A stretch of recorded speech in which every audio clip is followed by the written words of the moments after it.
Remember a few months back when I announced here on YouTube that I would be through hiking the Pacific Crest Trail again this year? Well, it's almost time for me to get out on trail and hopefully head towards Mexico. This is the 5-year anniversary of my first through hike on the PCT. So to help celebrate the 5-year anniversary of my first through hike, I'm getting back on trail again for another through hike, only this time heading southbound. That's right, I'm gonna be a dirty Sobo. Over the last 4 years, I've section hiked all of Washington along the PCT. In 2020, I hiked Section L, 124 miles solo from Rainy Pass to the northern terminus and then back. In 2021, I hiked Section K, 126 miles solo from Stevens Pass to Rainy Pass. Then I did Section J for the third time, 74 miles from Snoqualmie Pass to Stevens Pass with a couple friends of mine. And then last year in 2022, I finished the rest of the Washington section of the PCT with a 250-mile solo section hike from Snoqualmie Pass all the way down to the Washington-Oregon border, ending my hike at the Bridge of the Gods in Cascade Locks, Oregon. So this year for my PCT through hike, I'll be starting from the Washington-Oregon border and heading south, hopefully making it all the way down to the southern terminus in Campo, California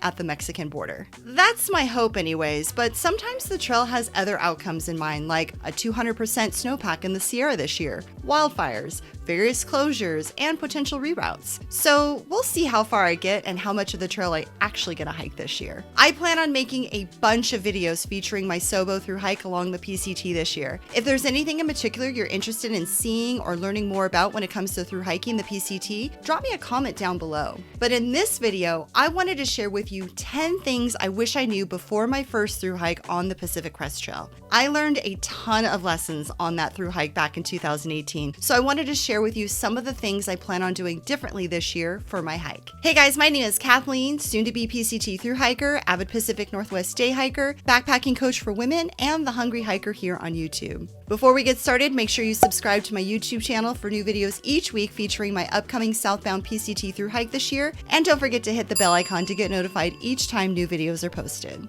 Okay, so here are 10 things I wish I knew before my first through hike on the Pacific Crest Trail. When I through hiked the PCT in 2018 for the first time, I thought the thing that would scare me the most would be having to sleep outside by myself. I had met my trail family on day 1 of my hike and ended up hiking the first 700 miles northbound with them until they all decided to leave the trail from Lone Pine, California for various reasons. Hiking out on trail by myself was scary, especially with having to do it for the first time in the Sierra after everyone in my trail family went home. By the time I reached Northern California, I grew to love hiking solo and would purposely seek out tent sites away from other hikers just so I could have more solitude. Over the last 5 years, I've done a fair amount of solo long-distance backpacking trips. I really enjoy being able to plan the hike I want to hike, camp where I want, stop when I want, and not have to depend on anyone else but myself. Hiking the PCT southbound is going to be quite the solitary experience. Over 90% of through hikers hike the PCT northbound, making a Sobo PCT hike the ultimate solo hiking experience. I used to think I could never be capable enough to hike the PCT southbound. Going Sobo could be too hard and too lonely. Now, I'm actually looking forward to it. Hiking the PCT southbound means I get to see the trail in a completely different direction. It also means I get to start later in the season and finish later in the season than all the other northbound hikers.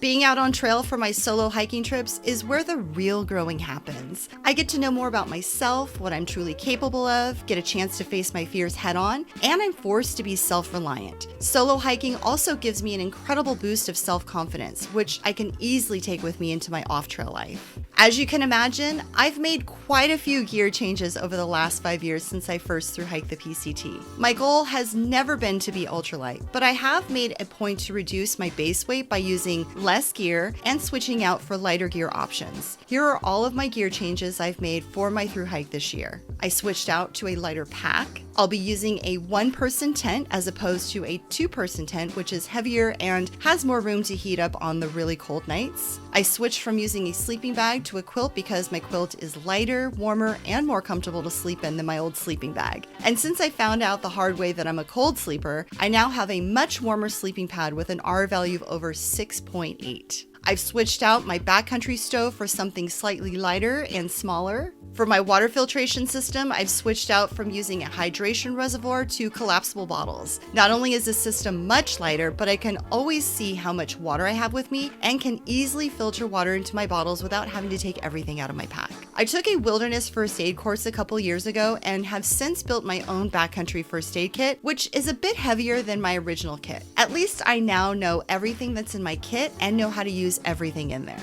I got a new camera and I got a lighter battery pack portable charger to use in town when charging all of my electronics. I don't carry nearly as many clothes as I used to. I no longer bring a town outfit or a pair of camp shoes. I also have more navigation resources to use when I'm out on trail. When I thru-hiked the PCT in 2018, the Far Out Guides app was known as Guthook and was introduced to me within the first week of being out on trail by other hikers. The one piece of gear I wish I would have gotten sooner was a satellite messenger. I used a PLB or a personal locator beacon for my first thru-hike in 2018, but with the PLB, I had no way to communicate with anyone off trail when I was out of cell and Wi-Fi service. When I was running a day behind in the Sierra back in 2018, I had no way to communicate with my mom at home to let her know that I was okay and just running late. So with the satellite messenger, not only do I have two-way messaging with first responders in the event of an emergency, but I can also send and receive messages from friends and family at home while I'm out of cell and Wi-Fi service range. I also have the ability to track myself, have friends and family at home follow me along my hike, get the current weather forecast for the area I'm in, and use the device as a navigation tool by downloading maps and creating routes for the area I'm hiking in. Yes, these devices are expensive and require a paid subscription in order for them to be useful, but the cost is worth having peace of mind for both myself along with friends and family whenever I'm out on trail. For my thru-hike in 2018, I spent countless hours trying to plan every aspect of my hike. I figured the more I planned, the less there would be to be afraid of. Turns out all of the countless hours I put into planning my thru-hike went out the window within the first week of being out on trail. For this year's thru-hike, I did some research on current trail conditions, trail closures, and had in mind where I'd want to go into town and where I might want to send myself a resupply box, but that was it. I wanted to leave some wiggle room for my hike to happen out on trail. Some of my most favorite memories of thru-hiking the PCT in 2018 were experiences I could have never planned. They just happened. When you overplan your hike, you risk robbing yourself of the true magical thru-hiking experience. Being flexible and going with the flow was one of the first lessons I learned when thru-hiking the PCT back in 2018. This includes letting go of the need to complete a continuous footpath all the way to either Canada or Mexico. Once I was able to let the plan go out the window, I was able to give myself permission to really experience and enjoy my thru-hike. Every year, there's the possibility of coming across a section of trail that's closed due to protecting an endangered species, wildfire, trail washouts, bridge outages, or snow. In 2018, we had to deal with quite a few trail closures due to wildfire. Who knows what will happen along my hike this year in 2023? So instead of letting missed miles ruin my hike, I'm ready to accept my hike for what it is and be happy to hike whatever the trail will allow me to hike this year until I reach Mexico. In 2018, I made the mistake of preparing and sending myself multiple resupply boxes out on trail before I started hiking. There were two problems with this decision. One, it's hard to know what food you're going to crave 100 miles into your hike before you start hiking. I ended up getting sick of all the food I had sent to myself out on trail, costing me a lot of time and money. And two, in Southern California, there were plenty of places along the trail where I was able to resupply as I went into each of these towns, eliminating the need for resupply boxes. This year for my resupply strategy, I'm going to do a combination of resupplying in town as I go and using the Backcountry Foodies resupply coordination service. Instead of preparing boxes ahead of time and sending them to myself out on trail, all I have to do is place an order with Backcountry Foodie each week, letting her know what I want in my box, and she then puts together and sends me a fully customizable box with whatever food, supplies, and gear I might need. With Backcountry Foodie's resupply coordination service, there's no need to have to deal with managing a bounce box full of gear and supplies I may or may not need along the trail. In 2018, my bounce box ended up getting lost, so I had to rebuy all of those items in town eventually along my hike. I can save money on shipping costs because I get to utilize Backcountry Foodie's commercial shipping pricing. Backcountry Foodie's Resupply Coordination Service is a pay-as-you-go service which allows me to use the service as much or as little as I need. In addition to having the Backcountry Foodie be my personal shopper, chef, resupply support person, and dietitian, I also get to look forward to having homemade Backcountry Foodie meals in my boxes. I can also send her any of my gear I might need further down the trail, along with any dehydrated and freeze-dried meals I make myself at home, and then she will store these items for me and send them to me out on trail whenever and wherever I request them. Using this service, I'll be able to plan my hike town by town each week based on whatever food cravings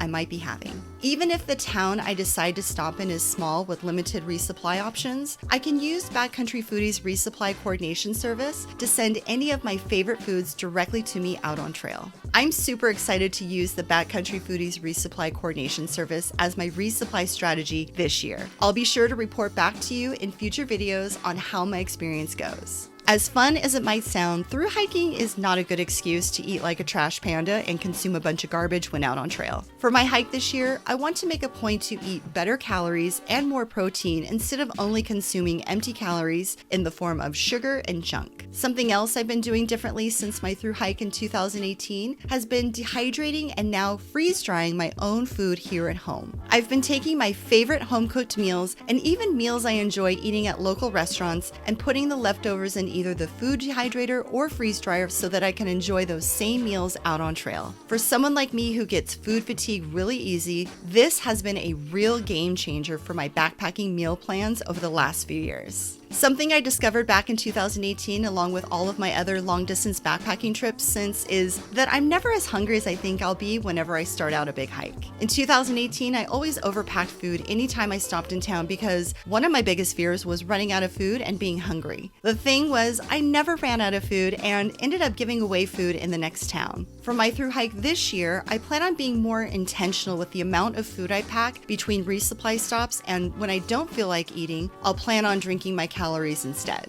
One meal that I always struggle with when out on trail is breakfast. In the mornings out on trail, I just want to get moving instead of sitting in camp to prepare a meal and then eating it. For me, I found that in the mornings and before my hiker hunger has hit, it's easier to drink calories instead of eating them. This is especially important when I'm hiking at higher elevations because I tend to lose my appetite pretty quickly.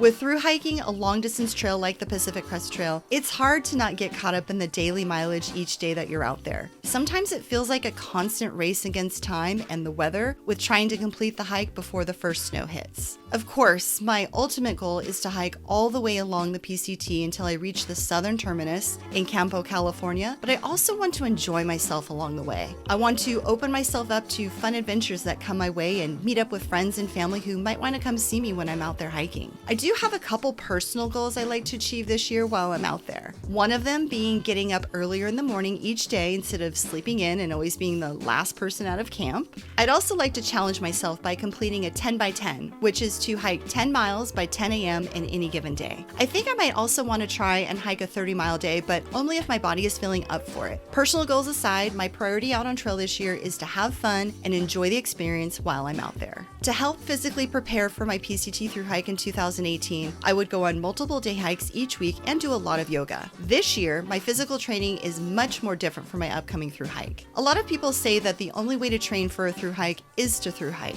Some of that is true, but I also believe that strength training, stretching, and cardio not only helps you get physically in shape for a through hike, but it can also help prevent injury. Over the last couple of years, I've been working with a personal trainer to help me with conditioning, stretching, and strength training. I honestly feel the strongest I've ever felt before a big section or through hike. Some other aspects of my training include going on several overnight backpacking trips so far this year with students in my online backpacking program for women, the Confident Solo Female Backpacker System, where I get a chance to practice packing and unpacking my pack, setting up, breaking down camp, testing out new gear, wearing new shoes, trying out new backpacking meal recipes, and overall just getting myself both mentally and physically prepared for my upcoming through hike. Since my first PCT through hike in 2018, I have many more miles under my feet with a loaded pack, helping my body be more well-trained for through hiking. So those are the 10 things I wish I knew before my first through hike on the Pacific Crest Trail. Did any of these lessons or changes I'm making to my through hike this year resonate with you? If so, let me know in the comments down below. If you like this video and got got some value out of it, make sure to hit the like button. Don't forget to subscribe to my YouTube channel for new videos each week and hit the bell icon to get notified each time new videos are posted. Thanks for watching, and I'll see you in the next one. Happy trails and keep on trucking.